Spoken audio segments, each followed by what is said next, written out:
Welcome back to Bell Rock. If you'll follow me.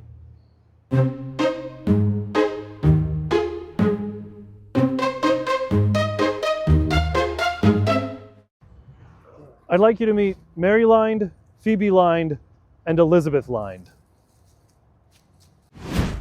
Mary Lynd died July the 12th, 1753, aged 12 years. Phoebe Lynd died July the 13th, 1753, aged 5 years.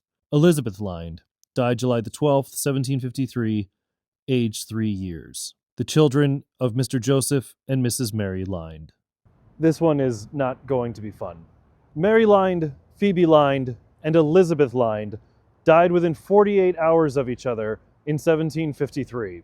This was all too common for Malden children and pre-revolutionary American children. We can't know absolutely for sure what killed the Lynd girls, but there is one cause that is the most likely candidate, and it's not smallpox. Smallpox was the #1 cause of death in colonial America. However, smallpox affected people of all ages. There was one epidemic that overwhelmingly impacted children under the age of puberty, and that was the second leading cause of death in British North America: diphtheria.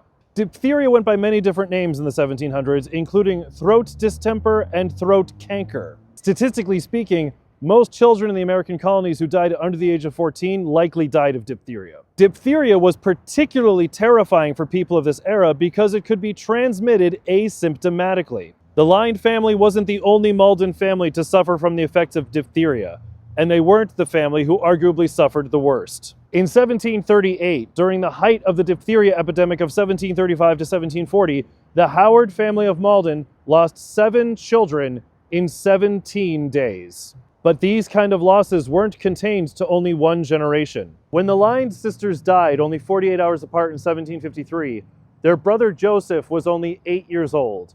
He grew up, got married, and had children of his own.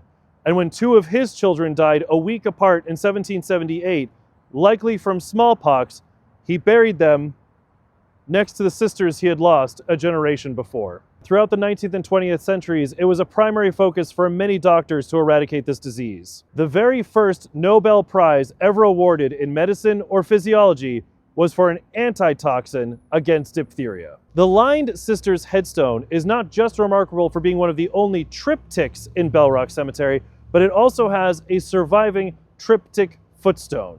And that's Mary Lynd, Phoebe Lynd, and Elizabeth Lynd. We'll see you tomorrow.